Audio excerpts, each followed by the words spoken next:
Pada zaman dahulu, di tepi sebuah hutan, hiduplah seorang gadis berambut keemasan. Gadis berambut warna keemasan ini bernama Goldilocks. Dia memiliki ikal rambut yang sangat menawan, sehingga semua orang yang melihatnya terpukau. Tetapi di balik penampilannya yang manis, kadang-kadang dia suka berbuat nakal.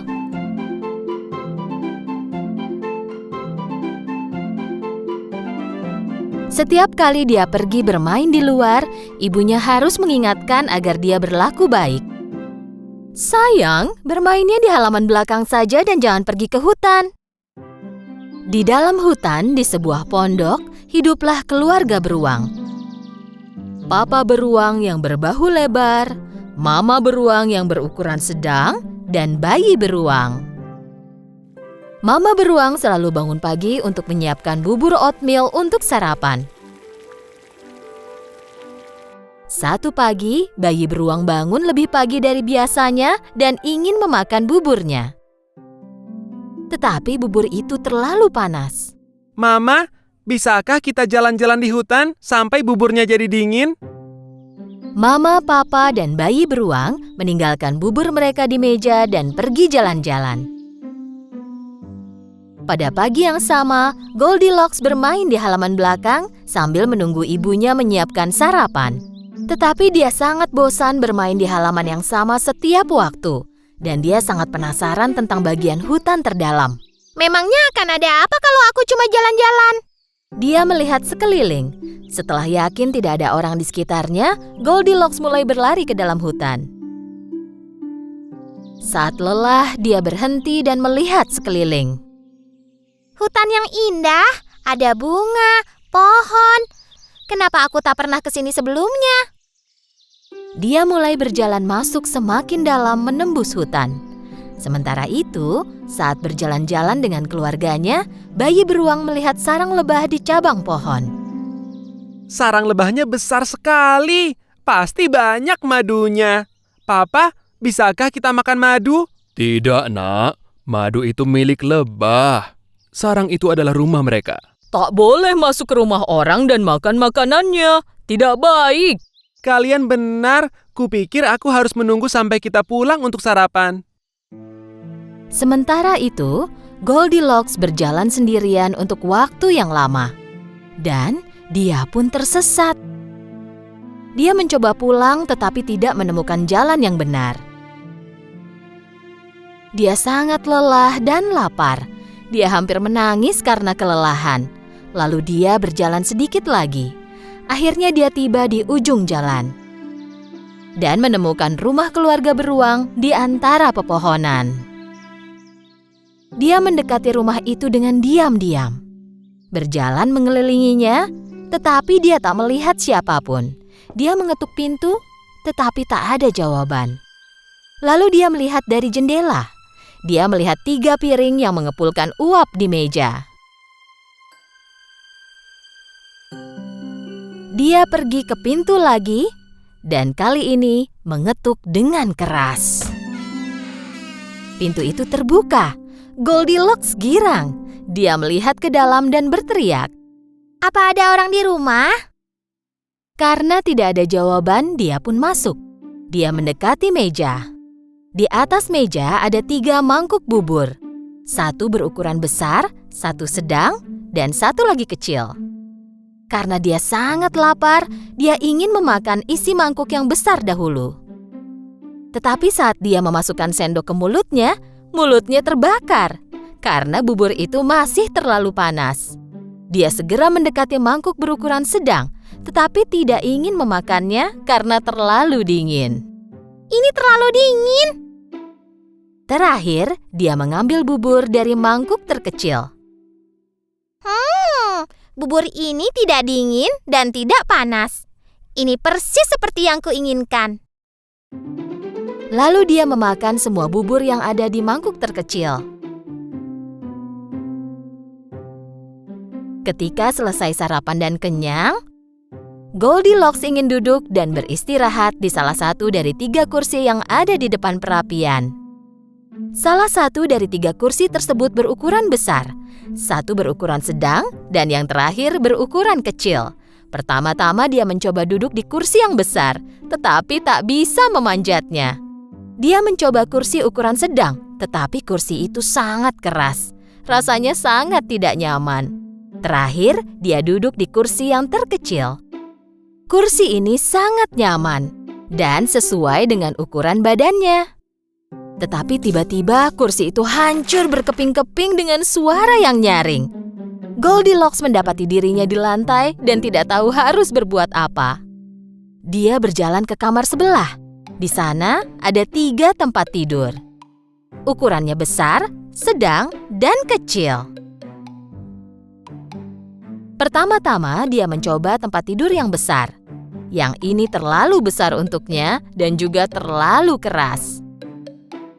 Tempat tidur kedua sedikit lebih besar dari badannya, tetapi juga terlalu empuk. Jadi dia berbaring di tempat tidur ketiga dan terkecil. Tempat tidur ini pas dengan ukuran badannya dan sangat nyaman. Saking nyamannya, Goldilocks pun langsung tertidur. Sementara Goldilocks tidur, keluarga beruang kembali ke rumah. Papa beruang membawa kayu bakar yang dia kumpulkan untuk perapian. Mama beruang membawa buah beri segar, dan bayi beruang tak sabar untuk memakan buburnya. Ketika tiba di rumah, mereka langsung menuju meja makan. Papa beruang melihat mangkuknya dan sangat marah. Seseorang telah mencicipi buburku. Mama beruang juga melihat mangkuknya. Seseorang telah mencicipi buburku juga. Dan saat bayi beruang melihat mangkuknya, dia mulai menangis. Orang itu juga mencicipi bubur oatmealku dan bahkan memakan semuanya.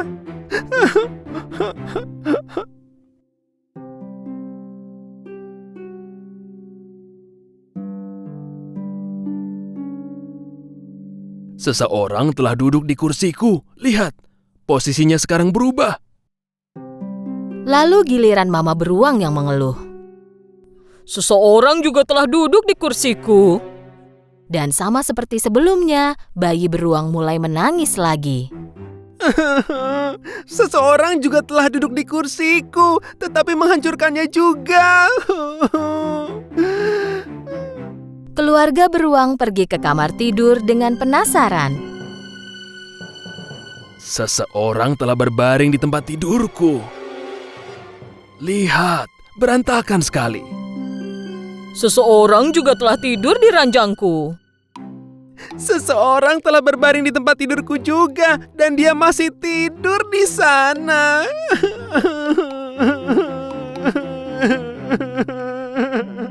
Papa beruang berjalan ke samping tempat tidur bayi beruang dan melihat bahwa seseorang benar-benar tidur di sana. Pelan-pelan dia mengangkat selimutnya. Dan mereka sangat terkejut melihat seorang gadis kecil tidur di situ. Apa yang dilakukan gadis kecil ini di rumah kita? Suruh gadis kecil ini turun dari tempat tidurku sekarang. Terbangun karena tangisan bayi beruang, Goldilocks melihat 3 beruang di hadapannya, dan dia lari keluar dari kamar itu dengan sangat ketakutan. Dia pergi keluar rumah dan mulai berlari tanpa melihat ke belakang. Dia kehabisan napas karena berlari, tetapi dia tidak berhenti. Dia bahkan tidak tahu ke arah mana harus pergi. Tepat pada saat itu dia melihat orang tuanya datang dari hutan. Saat Goldilocks tidak pulang, mereka pergi mencarinya. Goldilocks sangat senang melihat orang tuanya. Dia berlari dan memeluk ibunya. Oh, Ibu. Kami khawatir, kau baik-baik saja? Mulai sekarang aku akan selalu mendengarkan nasihat Ibu. Aku takkan pernah pergi tanpa memberitahumu. Goldilocks memeluk orang tuanya dengan erat. Sejak hari itu, sesuai janjinya, Goldilocks selalu mendengarkan orang tuanya dan selalu meminta izin dahulu sebelum melakukan sesuatu. Dia selalu bersikap sopan dan baik. Di dalam hutan, tinggallah seorang gadis kecil dan ibunya.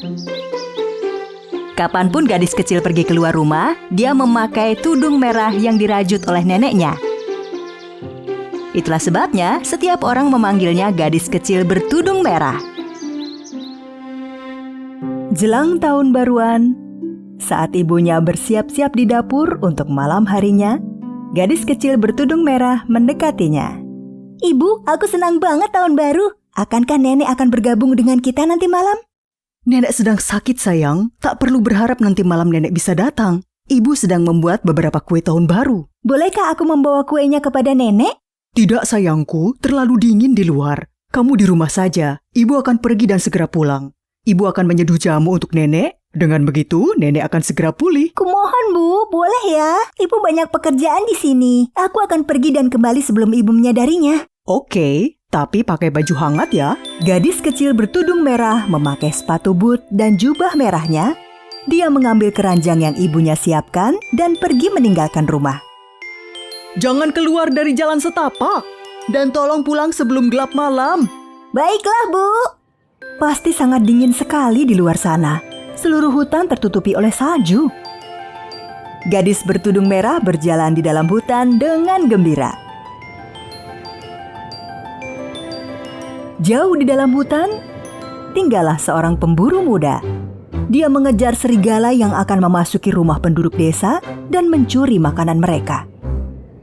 Aku tidak membayangkan akan melewatkan pesta tahun baru sendirian. Tapi hari ini, aku akan menangkapmu serigala jelek. Dengan begitu, semua orang akan memasuki tahun baru dengan sangat bahagia. Setelah membuat semua penduduk desa ketakutan, serigala keluar hutan untuk mencari mangsanya. Saya benci musim salju. Saya tidak bisa mendapatkan makanan apapun. Sementara itu, gadis kecil bertudung merah dalam perjalanannya. Dia memperhatikan ada rusa kecil di dalam hutan. Rusa yang malang menggigil kedinginan. Rusa kecil yang malang, betapa dinginnya kamu itu. Gadis kecil bertudung merah ingin mendekati rusa dan menolongnya. Tapi begitu rusa melihatnya, ia lari. Hei berhenti, jangan lari. Aku tidak akan menyakitimu, aku hanya ingin membantu. Gadis kecil bertudung merah mengikuti rusa ke dalam hutan. Meskipun rusanya sangat kurus, tapi begitu kencang berlari, seketika menghilang. Tudung merah kecil terus mengejar rusa selama beberapa waktu, tetapi kemudian berpikir mustahil untuk menemukannya. Dia mencari-cari dan menyadari sekarang ia telah jauh dari hutan. Dia berada di tempat yang belum pernah dia kunjungi sebelumnya. Salju yang tebal membuat ia mustahil mengetahui di mana ia berada. Dia berpikir jika dia mengikuti jejak kakinya, dia bisa menemukan jalannya. Dia mengikuti jalur, tetapi pada waktunya salju menutupi jejaknya. Tepat pada saat itu, gadis kecil bertudung merah merasa tidak berdaya dan mulai menangis. Apa yang akan kulakukan sekarang?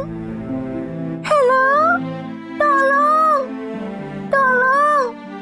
Ada yang bisa dengar aku? Halo? Seseorang mendengarkan suaranya dengan jelas, tapi bukan siapapun kecuali si serigala jahat. Halo? Adakah seseorang di sana? Si serigala pergi menuju suara yang didengarnya dan segera melihat gadis kecil bertudung merah.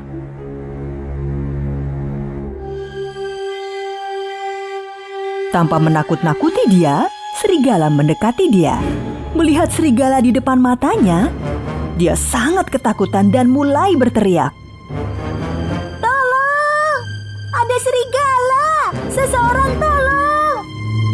Psst, jangan teriak, jangan teriak. Saya tidak akan menyakitimu. Saya mendengar panggilanmu dan saya datang menolong. Gadis kecil bertudung merah merasa serigala tidak mencelakainya, jadi dia berhenti berteriak. Sekarang katakan, gadis seperti apa yang berada di hutan sendirian? Aku sedang membawa kue untuk menjenguk nenek yang sedang sakit, tapi aku tersesat. Oh, tidak ada manusia yang pernah tinggal di sini. Dan di manakah nenekmu itu tinggal? Gadis kecil bertudung merah tidak ingin memberitahu di mana neneknya tinggal, karena dia masih meragukan si serigala. Aku tidak bisa menemukan rumah nenek dari sini. Jika kamu bisa mengantarkan ke jalan setapak hutan, aku bisa menemukan arahnya. Baiklah, kalau begitu, ayo ikuti saya. Pada akhirnya, serigala itu berjalan dan gadis kecil bertudung merah mengikutinya menuju hutan. Tapi serigala jahat punya rencana besar yang menunggunya. Begitu tiba di jalan setapak, gadis kecil ini akan menunjukkan kepadaku di mana neneknya tinggal. Dengan begitu, saya bisa memakannya pertama kali. Lalu saya bisa lanjut memakan neneknya. Sekarang itulah yang saya sebut pesta tahun baru. Setelah berjalan singkat, si serigala dan gadis kecil bertudung merah menemukan jalan setapaknya. Ya, kita sudah sampai. Sekarang, apakah kamu ingat rumah nenekmu? Apa yang diinginkan gadis kecil bertudung merah adalah pergi menjauh dari serigala seketika itu juga dan mempercepat jalannya ke rumah neneknya. Terima kasih, saya bisa dari sini. Bagaimanapun, tidak terlalu jauh. Itu adalah rumah merah di ujung hutan ini. Seketika itu, gadis kecil bertudung merah mengetahui bahwa ia telah berbuat salah. Tapi kini sudah terlambat. Sungguh? Si serigala membuka mulutnya lebar-lebar ke gadis bertudung merah. Tetapi tepat pada saat itu, mendengar suara senapan, serigala berlari panik. Gadis kecil bertudung merah merasa lega dan dengan cepat bergegas ke rumah neneknya. Sementara sang pemburu masih mengejar serigala. Dia melihat samar-samar jejak kaki di salju. Aku tahu kau di sini. Aku akan menemukanmu. Setelah perjalanan yang penuh petualangan, akhirnya dia berhasil sampai ke rumah neneknya. Dia mengetuk pintu. Dia mendengar suara nenek dari dalam. Pintunya tidak dikunci, gadisku tersayang. Kamu bisa masuk. Mendengar suara neneknya, gadis kecil bertudung merah sedikit terkejut. Suaranya tidak terdengar seperti suara nenek. Begitu suaranya pasti sebab nenek sedang sakit. Gadis kecil bertudung merah membuka pintu dan masuk. Semua tirai ditutup.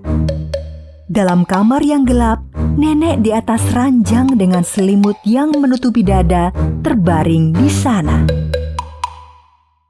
Terima kasih banyak telah datang, sayangku. Apa yang kamu bawa untukku? Ibu membuat kue yang luar biasa. Ibu berkata padaku, nenek tidak dapat bersama pada pesta tahun baru. Jadi saya berpikir dapat menjenguk nenek. Kamu telah berbuat baik, sayang. Sini mendekat agar nenek bisa melihatmu dengan jelas. Gadis kecil bertudung merah mendekati tempat tidur nenek. Tetapi dia punya perasaan buruk soal ini. Mendekatlah, sayangku. Lebih dekat lagi.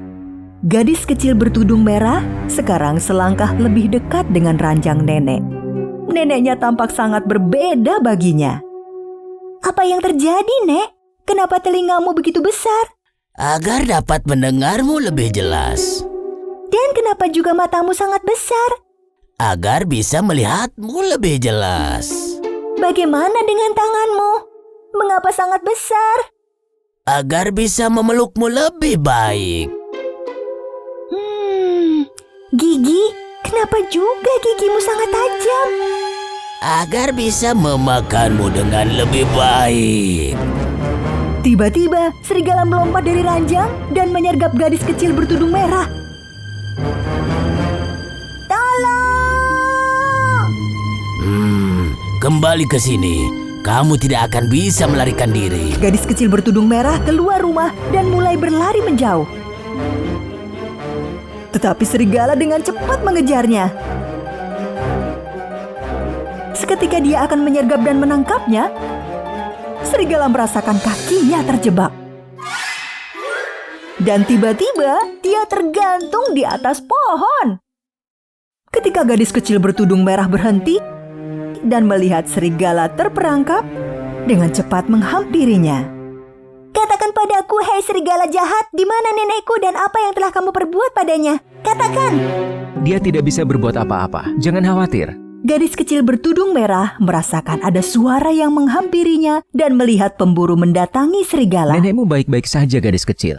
Dia beristirahat di gubukku. Saat mendengar nenekmu sedang sakit, aku perlu untuk melindunginya. Aku membawanya ke gubukku. Untungnya kami dapat menangkapnya sebelum dia melukai dirimu.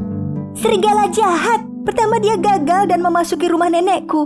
Lalu dia mengenakan bajunya dan mencoba menipuku. Tapi aku tahu ada sesuatu yang aneh tentang ini. Ayo, kita pergi ke nenekmu. Dan baginya, dia bisa bergelantungan di sini hingga pesta tahun baru. Dan aku akan mengurusnya besok. Jadi, sang pemburu dan gadis bertudung merah menuju gubuk sang pemburu. Si serigala berteriak memanggil mereka. Hei, berhenti! Jangan tinggalkan saya di sini sendirian. Saat itu hampir malam, gadis kecil bertudung merah, nenek, dan pemburu tiba di rumah tudung merah.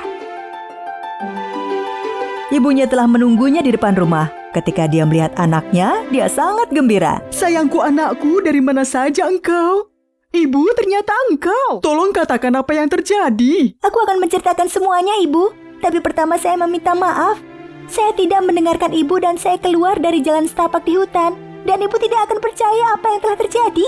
Saya tidak akan mendurhakai Ibu lagi. Gadis kecil bertudung merah, ibunya, nenek, dan sang pemburu menghabiskan waktu bersama malam itu untuk makan, menari, hingga memasuki tahun baru.